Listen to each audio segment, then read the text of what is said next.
Allow me to introduce Odile Robotti. Odile is the head of the Italian chapter of the 30% Club, which is a leading organization calling for diversity in order for growth. Odile is also an entrepreneur, and she runs her own company called Learning Edge, which specializes in consulting and training, based in Milan, Italy. Odile, the floor is yours. Thank you very much, Chris.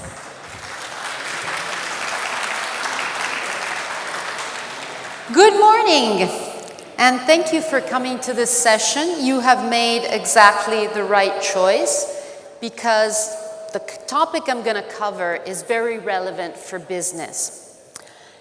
You know for sure that if the consumer economy had a sex, it would be female. We know that women account for roughly 80% of purchases in consumer markets. This is through their personal purchasing power, through their influence, and also because they buy on behalf of others, children, elderly, households.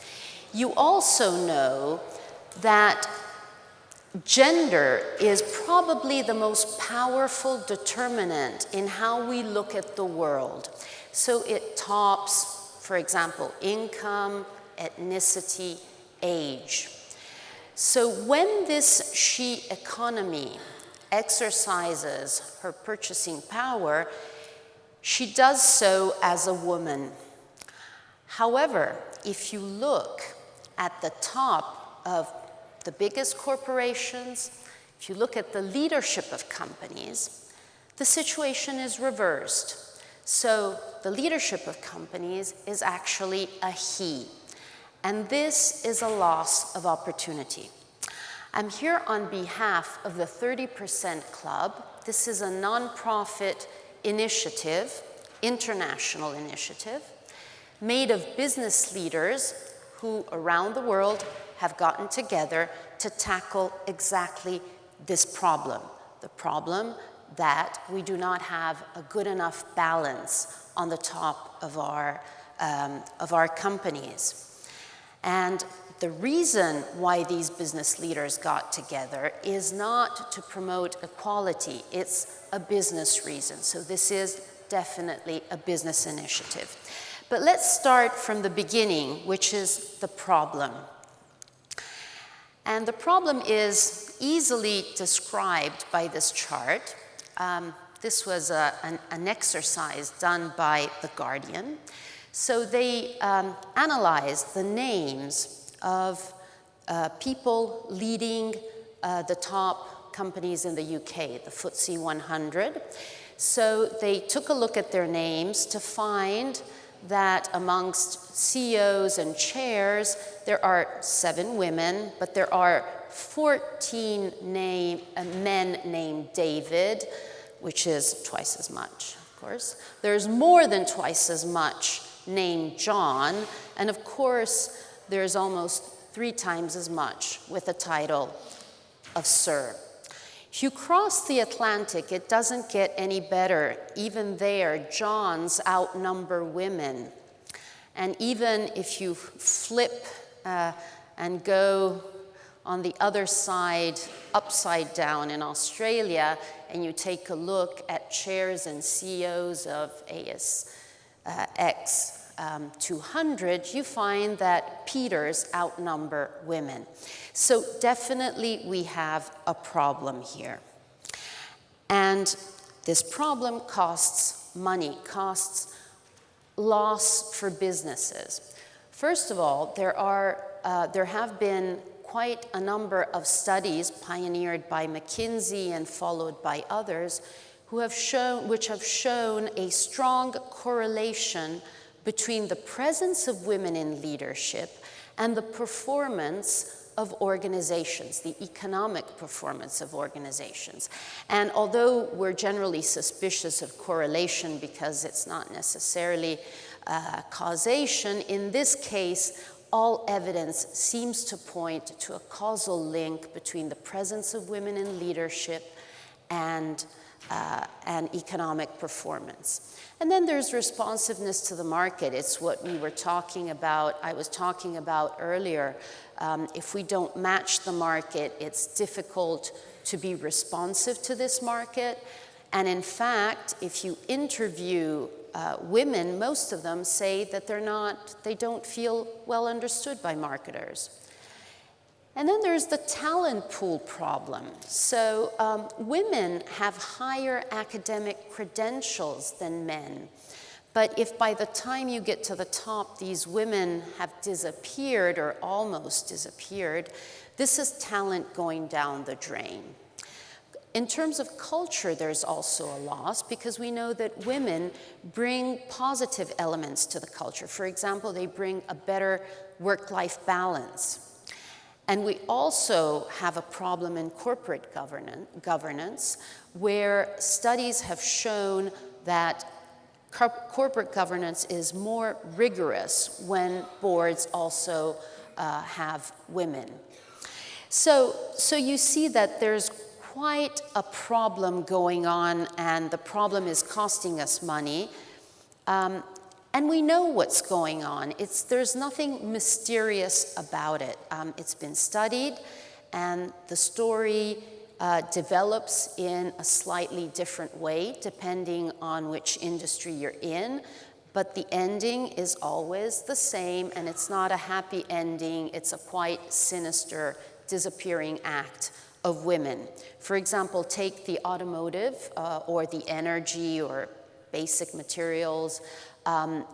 In that case, the problem starts at the onset, so there's a low intake of women, which is due to several problems, one of them being that unfortunately women are still discouraged to take some majors in science, technology, engineering, and math, which typically lead to those industries. So there's a low intake, and of course, by the time you get to the top, you have a 13% representation of women. Then you have another type of story, slightly different. For example, in healthcare and logistics, there women enter in the right proportion, half men, half women roughly, but they're stuck in the middle. They don't go beyond the first levels of management. By the time you get to the end, you have 15% of women. And then, and this is the industries, these are the industries from which probably most of you come from, the story is again slightly different. A good number of women enter these industries. They sort of make their way through, but they're locked out of the top. Again, we have 13%. We also know the root causes of this underrepresentation of women at the top. There is no mystery. There are, on the contrary, decades of studies and research that tell us that there are 6 top reasons why women are excluded from the top, and it's not children. The first one, first let me say something. These are sneaky causes. They're what we call second-generation discrimination, which means that it's subtle, it's difficult to pinpoint, and therefore it's difficult to sanction, which explains why, although we know very well what's going on and what the causes are, progress is very, very slow. So the first problem is the male-dominated corporate culture. Now, organizations are by no means neutral. They have been set up and dominated by men, and therefore they resemble men. The leadership model has distinctively male traits. And this is a problem for various reasons. Well, one of them is that women tend not to identify in that leadership model. They tend not to like it. Sometimes they even dislike it. The other problem has to do with unconscious bias. Unconscious bias is that type of bias that you have, but you don't know you have. And human beings are hardwired to prefer their similars. And as I said before, gender is a big discriminant. So men tend to prefer to work with men.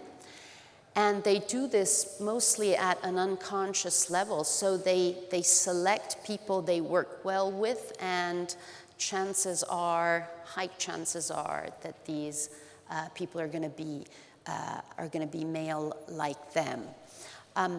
Unconscious bias is by no means a problem of rotten apples. It's something that we all have. We all have unconscious biases. The problem is when you have an all-male leadership that leads to unconscious biases in favor of men, which are quite univocous. Then we have the non-agile working environment. That's a big problem. What that means is that even now, with a technology that could help us work anywhere, anytime, FaceTime has a value in companies, and being available 24/7 has a value. And we know that this is a problem more for women than it is for men, because of course women juggle multiple responsibilities. So this is another subtle thing going on, because of course it's non-agile for both men and women, so it would seem equal, but the effect is very different on a man and on a woman. And then we have the disproportionately slow promotion rate for women. This happens for a number of reasons that have to do, for example, with the unconscious biases, but what then happens is that women lose faith in their own possibility of having a career. So they're promoted slowly, they have to overachieve to be promoted, and many of them get out of this the idea that they're not cut for this type of career, they're not cut for that type of company, and they start self-excluding. They start what Sheryl Sandberg described as leaving before leaving, which means that they start having an attitude not so certain about their career even before they decide leaving, which in a fast-moving career environment means that at a certain point you're going to not have very many chances to move forward. And then women are not given the same opportunities that men receive of those high-risk, high-reward positions and projects. They don't get the blank check, almost never. And of course, if you don't get those positions, it's very difficult to leap forward. One reason why they don't get them, let me add this, is that women are under-sponsored in organizations. So they don't have someone pushing forward for them as much as men do. And this, again, is due to the fact that men tend to sponsor men. Why? Because they're more at ease and they tend to prefer them, to identify in them, and so forth. And then women lack confidence, but watch out, they don't lack confidence in themselves. They lack confidence in the system. They begin to doubt the meritocracy of their own organizations. I'll get back to this point later in my presentation, but what happens is that if they start lacking confidence, they don't put as much effort in their career. Notice that they do put effort in their jobs. Usually women work quite a lot. It's just that they pull back from the fast track of careers. And then there's stereotyping, preconceptions about women's aspiration for promotion. So it's always assumed that women at a certain point, they might decide to to step back for their family, and this applies across the board to all women, even those who have no intention of doing so, do not desire children, anything of the like, but still they tend to get stereotyped that way. Here enters the 30% Club. As I said, this is a group of leaders, and they have decided to take action to balance gender at all levels in the organization. And they have done something, I think, very smart. They've given themselves an objective, a measurable and time-based objective. So they have decided that they want to reach 30% at least of women in leadership positions by 2020. So you can think of the 30% Club as a campaign, a movement whose activists are leaders, CEOs and chairmen, and that they have this very definite, precise objective. Why do they do it? On the grounds that it's a business imperative. When it started in 2010 in the UK, and then it picked up in other countries, and it's now in 5 continents with the time horizon of 2020. I want to give you a little explanation of the name, because the name was chosen and not given, and it is significant. 30% is a magic number. It's the proportion at which the contributions of a minority group are taken and valued in their own right. So it's that critical mass that transforms a minority group in a majority, in a non-minority group. And this is important because minorities get caught into dysfunctional behaviors, into a lot of things that are best avoided. So it's very important to reach that 30% threshold. And of course, it would be even nicer to go beyond. But if we were to reach 30%, that would already be a big success, because then the system would start working differently. Why club? Because members join as individuals. They join in their personal capacity and not as companies, which means in turn that they have to be role models. This is a selective club. People are required, if they join, to believe in balancing leadership and in promoting women. I want to add that the joining the club is non-onerous. There's no fee to join. It's totally free, and everybody who works on this initiative does so pro bono.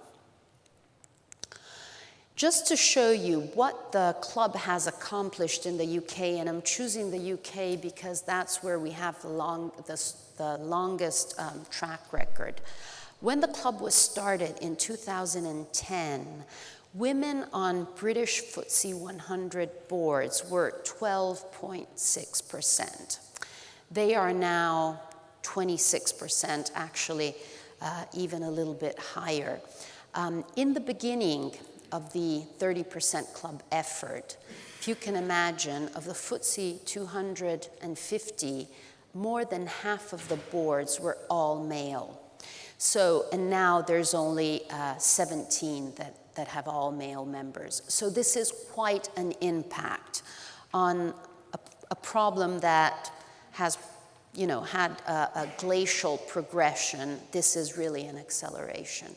And also the club has managed to position this as a business issue and not as a diversity issue. The not-so-secret formula for success is made of essentially 5 elements. The first one is a measurable goal with a specific timeline. That always works. Supportive public policy. In the UK, the club has worked very well with the Davis Committee, and that really, that joining forces has really helped. The fact that change is driven by those in power is clearly the pivotal element of the whole formula. The openness to collaboration. This is an initiative that collaborates with whoever is in the arena of promoting women and balanced leadership. And the fact that we take a view that is quite global. It goes from the school room to the boardroom, as we say. So it's an ecosystem approach. It's not just concentrated on the last steps. It takes a more global approach. And to give you an idea, this is what it looks like. But in a second, I'll tell you more about some of the key initiatives. But you see, it starts with research, and it goes all the way from education to the boardroom. Okay, let me tell you about a few of our initiatives which I think are really key and you should know about. Starting from the beginning, Speakers for School. This addresses the pre-pipeline problem of young girls not choosing the right path in college. And by right, I mean the one that is going to open up to careers. Typically, women are underrepresented in science, technology, engineering, and maths. So Speakers for Schools is an initiative. In the UK, it's actually a charity that matches executives in companies with schools, state schools, and provides these state schools with speakers who will, give a testimony of their career and give an inspiring speech. So the 30% Club feeds quite a number of speakers into this initiative. And of course, all our speakers make an effort to encourage the girls to pursue careers if so they wish, and give them advice on how best to address their academic studies to pursue a career. Then we have an initiative with business schools. This addresses another problem.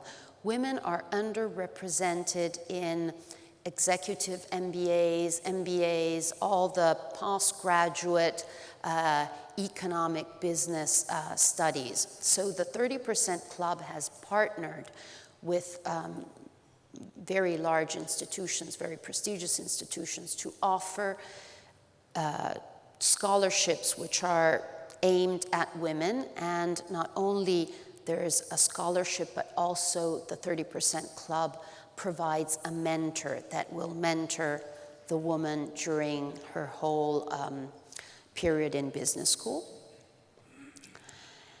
And then we have a mentoring scheme, and this is a cross-company and also cross-industry mentoring scheme. This is important because, well, first of all, I have to tell you that one of the problems that women have, and I'll show you a chart, is this. Women lose faith in their own careers as they progress. So if you look at this chart, you see that when women enter organizations at the start, they have even more aspirations than their male counterparts, and they have the same expectation of succeeding as men. A few years on, as experienced employees, you see that the situation is completely different. Women have lost aspirations and faith in their ability to succeed, and it gets even worse at senior leader level. So what this tells us is that there is a point in which women need to be helped, mentored, encouraged, because that's when they, quote unquote, fall off the ladder. So this is what the mentoring scheme is about, is trying to provide the largest possible number of women with a mentor that is going to help them in that critical phase in which their aspirations and their confidence drops. And this is an important effort because usually in companies, women who get mentored are pretty senior and are usually not a very large number. And also, if it's from the same company, it's not always as easy to be open. So this is why this scheme is very important. It's cross-company, cross-industry, and it touches a large number of women. We also have created a database for the media. So this is for journalists, for whoever is in the media and who is looking for women to interview, to check data, to whatever needs to be done. And this tackles the problem that women's voices are underrepresented in the media. So now journalists have a database which is searchable by topic, and they can find the women they're looking for. Finally, we have an investor group, and this is a coordination effort to help investors and encourage investors to make their voices heard and use their voting rights to promote a better balance on boards. So these are the key initiatives. Of course, there are many more, but these are the most important ones. Now, to conclude my speech, what can you do if you're convinced that this is a problem and that it merits being tackled? If you're a CEO or if you're a chair, you can join the club. Find if there's a club in your country. You can go on the 30percentclub.org website. If you're an influencer, please influence people in power to join the club, to get in touch with us. Influence key players, make them think about the balancing problem. If you wish to start a 30% club, then you should contact us. We're not present in all countries, and it would be very nice to have representation in other countries. So basically, this is what you can do. Of course, if you're an agency and you want to do some work pro bono, we would be glad to do some campaigns. So that's another call for action. But basically, talk about this. Talk about this inside your companies. Get people to reach out to the 30% Club, and we are there to help bring a better balance in leadership. Thank you very much.